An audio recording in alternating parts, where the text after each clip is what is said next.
Assalamualaikum warahmatullahi wabarakatuh. Berjumpa lagi bersama saya Amar. Gimana puasanya di hari ke-9 ini?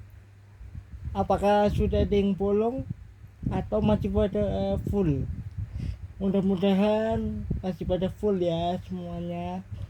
Nah, sambil menemani ngabuburit kalian, di video kali ini gua akan bicara soal timnas Indonesia menjelang pertandingan besok menghadapi Vietnam di lanjutan kualifikasi Piala Dunia 2026. Ini pertandingan yang tidak akan mudah, apalagi Vietnam sudah memberikan beberapa seiwar,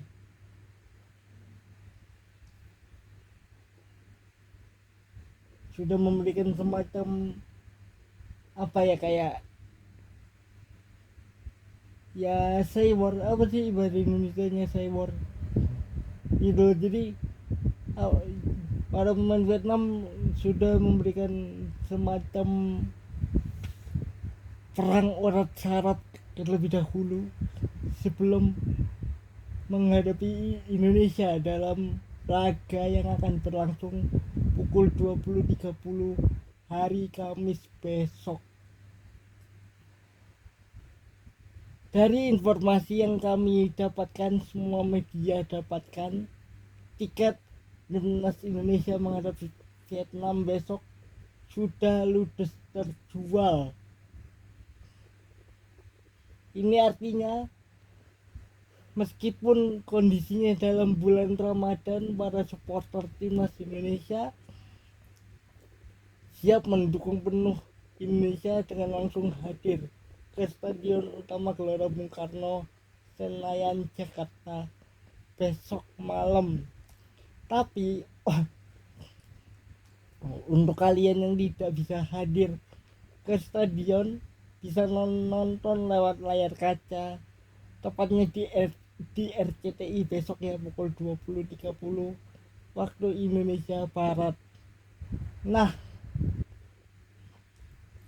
menjelang pertandingan besok, pelatih timnas Indonesia Sintayong ditanyakan kemarin waktu latihan, gimana soal kata pemain Vietnam, Indonesia katanya banyak pemain Belanda. Jawabannya cuma simpel, ya mereka nggak terlalu banyak baca berita sih, itu kata pelatih timnas Indonesia Sintayong. Mereka mungkin tidak bisa membaca, itu kata pelatih Sintayong ke awak media kemarin malam. Dan ya itu kan biasa, seiwar atau semacam ya perang mental terlebih dahulu gitu loh. Itu mah biasa gitu loh. Yang penting bagaimana caranya timnas Indonesia harus bisa memanfaatkan kehadiran puluhan ribu supporter timnas Indonesia yang akan memadati GBK besok malam gitu loh. Jadikan itu sebuah motivasi agar bisa menampilkan yang terbaik. Sejumlah komentar juga datang dari pemain timnas Indonesia menjelang laga besok, di antaranya Pratama Arhan yang membela Suwon FC di Korea Selatan mengatakan, saya tidak peduli,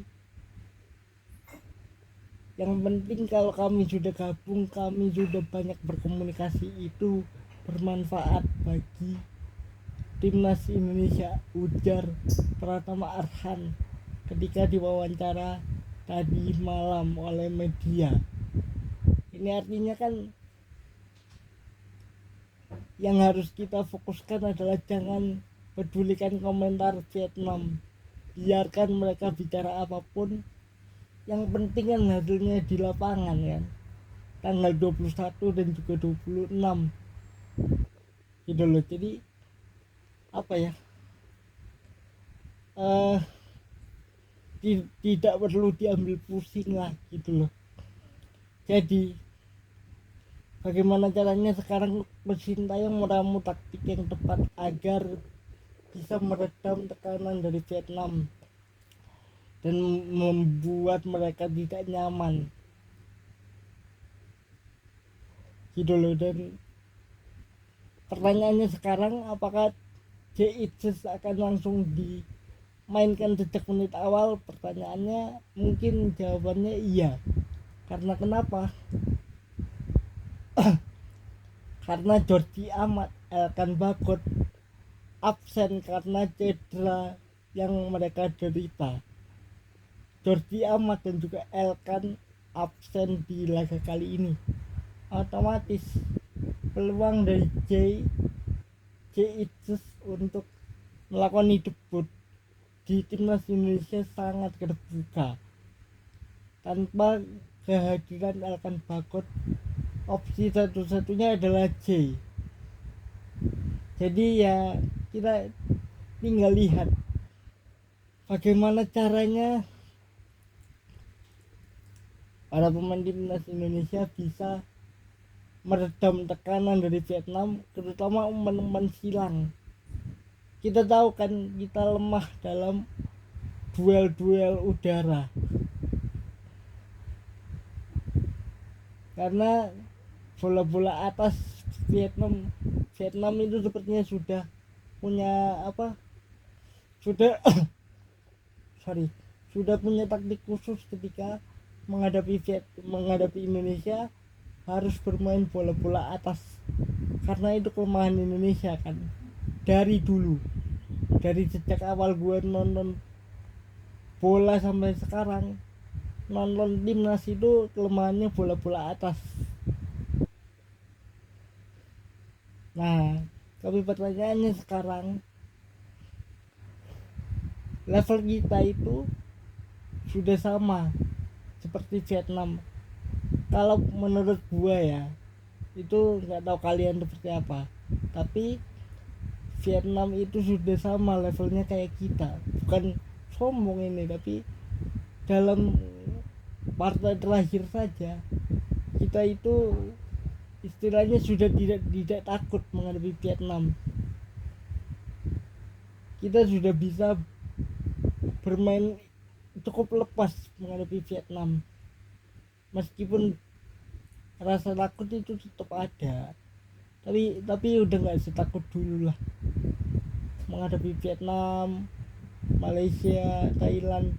Kita udah levelnya udah mungkin bisa dibilang sama atau sedikit di atas.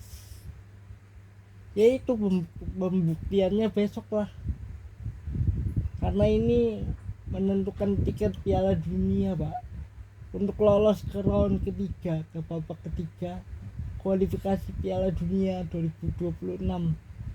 Itu kan selama ini mimpi kita kan, lolos ke Piala Dunia gitu loh.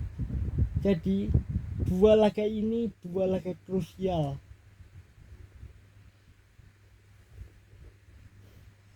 dan dua laga ini mungkin juga salah satu menentu nasib Coach Sintayong di timnas Indonesia selain Piala Asia U23 2024 bulan April mendatang gitu loh.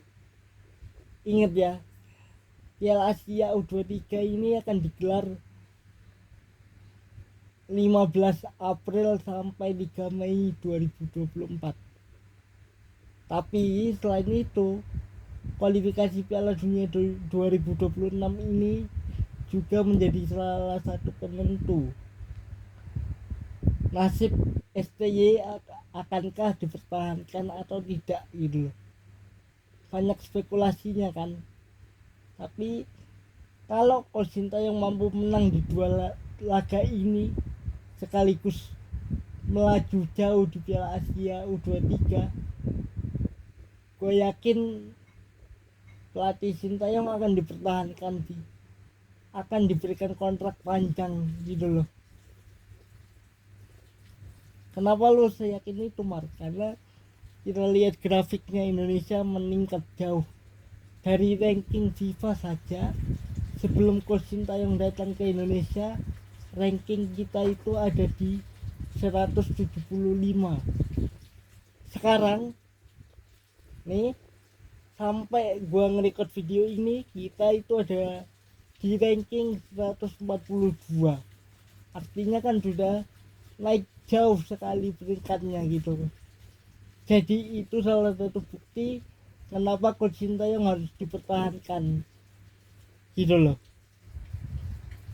Dan hal terakhir, meskipun STY belum pernah meraih gelar juara bersama Indonesia, apakah trofi itu menjadi ukuran? Memang benar, tapi hal terpenting adalah bagaimana mentalitas, bagaimana cara bermain Indonesia yang sudah enak sekali ditonton. Meskipun kalah, gue nggak merasa kecewa. Kalau kita kalah, gue kecewa, Pak. Gue bisa nangis semalaman. Mungkin kelihatannya lebay kali ya, tapi ya perasaan gue selalu begitu kalau timnas main tuh. Soalnya gue gak ngerasa ikut main gitu loh, walaupun cuma nonton dari layar kaca gitu loh. Jadi kita doakan yang terbaik untuk timnas Indonesia di lanjutan kualifikasi Piala Dunia 2026. Sampai ketemu lagi di video lainnya. Wassalamualaikum warahmatullahi wabarakatuh. Selamat berbuka puasa.